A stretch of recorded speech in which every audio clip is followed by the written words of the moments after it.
ಕೇಂದ್ರ ಸರ್ಕಾರವು ಜಾರಿಗೆ ತರಲು ಉದ್ದೇಶಿಸಿರುವ ಮಹಿಳೆಯರಿಗೆ ಶೇಕಡ 33 ಮೀಸಲಾತಿಗಳನ್ನು ವಿರೋಧಿಸುವ ಮೂಲಕ ಕಾಂಗ್ರೆಸ್ ತನ್ನ ಮಹಿಳಾ ವಿರೋಧಿ ನೀತಿಯನ್ನು ಜಗಜ್ಜಾಹೀರುಗೊಳಿಸಿದೆ ಎಂದು ಬಿಜೆಪಿ ಆಪಾದಿಸಿದೆ. ಬಿಜೆಪಿ ಮಂಗಳೂರು ನಗರ ದಕ್ಷಿಣ ಮಂಡಲದ ಮಹಿಳಾ ಮೋರ್ಚಾ ಕಾಂಗ್ರೆಸ್ಸಿನ ಈ ಧೋರಣೆಯನ್ನ ಖಂಡಿಸಿ ಪಿವಿಎಸ್ ವೃತ್ತದಿಂದ ಮಹಾನಗರ ಪಾಲಿಕೆ ಕಚೇರಿಯವರೆಗೆ ಬೃಹತ್ ಪಾದಯಾತ್ರೆ ನಡೆಸಿತು. ಆ ಮೂಲಕ ತನ್ನ ಆಕ್ರೋಶವನ್ನ ವ್ಯಕ್ತಪಡಿಸಿತು. ಪ್ರತಿಭಟನೆಯನ್ನು ಉದ್ದೇಶಿಸಿ ಮಾತನಾಡಿದ ಬಿಜೆಪಿ ಜಿಲ್ಲಾ ಕಾರ್ಯದರ್ಶಿ ಪೂರ್ಣಿಮಾ, ತೊಟ್ಟಿಲು ತೂಗುವ ಕೈಗಳು ದೇಶವನ್ನ ಆಳಬಲ್ಲವು ಎಂಬ ಸತ್ಯವನ್ನ ಪ್ರಧಾನಿ ಮೋದಿ ಅರ್ಥಿದ್ದಾರೆ. ಅದಕ್ಕಾಗಿಯೇ ಅವರು ನಾರಿ ಶಕ್ತಿ ವಂದನಾ ಮಸೂದೆಯನ್ನ ತಂದಿದ್ದಾರೆ. ಆದರೆ ಕಾಂಗ್ರೆಸ್ ಮತ್ತು ಅದರ ಮಿತ್ರ ಪಕ್ಷಗಳು ಈ ಮಸೂದೆಗೆ ಅಡ್ಡಿಪಡಿಸುವ ಮೂಲಕ ದೇಶದ ಕೋಟ್ಯಾಂತರ ಮಹಿಳೆಯರಿಗೆ ಅಪಮಾನ ಎಸಗಿವೆ ಎಂದು ಗುಡುಗಿದರು.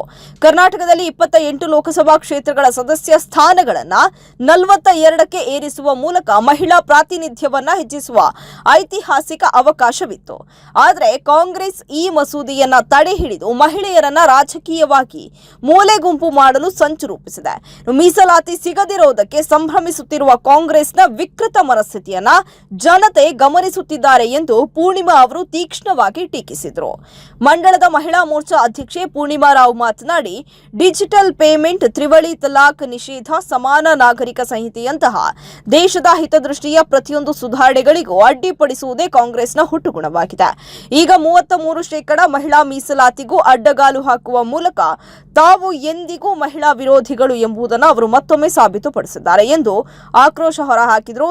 ಹೆಚ್ಚಿನ ಸಂಖ್ಯೆಯಲ್ಲಿ ನೆರೆದಿದ್ದ ಮಹಿಳಾ ಕಾರ್ಯಕರ್ತರು ಕಾಂಗ್ರೆಸ್ ವಿರುದ್ಧ ಘೋಷಣೆಗಳನ್ನು ಕೂಗಿ ಮಹಿಳೆಯರ ಹಕ್ಕುಗಳ ಪರವಾಗಿ ಧ್ವನಿ ಎತ್ತಿದರು. ಈ ಸಂದರ್ಭದಲ್ಲಿ ಮಂಗಳೂರು ದಕ್ಷಿಣ ಶಾಸಕ ವೇದವ್ಯಾಸ್ ಕಾಮತ್ ಸಹಿತ ಹಲವರು ಸಾಥ್ ನೀಡಿದರು. ನಮ್ಮ ಸಂಸತ್ನಲ್ಲಿ ಈಗಾಗಲೇ ಮಹಿಳಾ ಮೀಸಲಾತಿ ಅನುಮೋದನೆ ಆಗಬೇಕಾಗಿತ್ತು. ಆದರೆ ಕಾಂಗ್ರೆಸ್ನ ನೀಚ ಬುದ್ಧಿಯಿಂದ ಇದೀಗಾಗಲೇ ರದ್ದುಪಡಿಸಿದ್ದಾರೆ. ಹಾಗಾಗಿ ಇದೊಂದು ಮಹಿಳೆಯರಿಗೆ ಮಾಡಿರುವ ಅವಮಾನ ಅಂತ ನಾನು ಹೇಳ್ತಾ ಇದ್ದೇನೆ.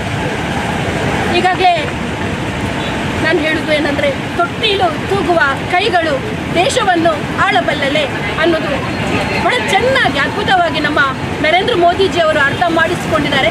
ಹಾಗಾಗಿ ಮಹಿಳೆಯರಿಗೆ ಈ ಮೀಸಲಾತಿಯನ್ನು ಕೊಡಬೇಕು ಅಂತ ಅವರು ಅಂದ್ಕೊಂಡಿರುವಂಥದ್ದು. ಈಗಾಗಲೇ ಹೇಳಿದಾಗೆ ನಮ್ಮ ರಾಷ್ಟ್ರಪತಿ ದ್ರೌಪದಿ ಮುರ್ಮು ಅಂತ ಹೇಳಲಿಕ್ಕೆ ನಿಜವಾಗ್ಲೂ ನಮಗೆ ಹೆಮ್ಮೆ ಅನ್ನಿಸ್ತದೆ. ಬಹಳಷ್ಟು ಮಹಿಳೆಯರನ್ನ ಸಚಿವರಾಗಿ ಕಾಣಿದಂತಾದರೆ ಅದು ನಮ್ಮ ಪಕ್ಷದ ಬಗ್ಗೆ ವಿಪರೀತವಾದ ಹೆಮ್ಮೆ ನಮಗೆ ಇದೆ. ಸಂಸತ್ನಲ್ಲಿ ಈಗಾಗಲೇ 24 ಸದಸ್ಯ ಸಂಸದರಿಂದ ಅದು 48ಕ್ಕೆ ಏರಿಕೆಯಾಗುವುದರಲ್ಲಿತ್ತು. ಆದರೆ ಈ ಮಹಿಳಾ ವಿರೋಧಿ ಮಾಡಿರೋದ್ರಿಂದ ಅದು ನಿಂತು ಹೋಗಿರುವಂಥದ್ದು.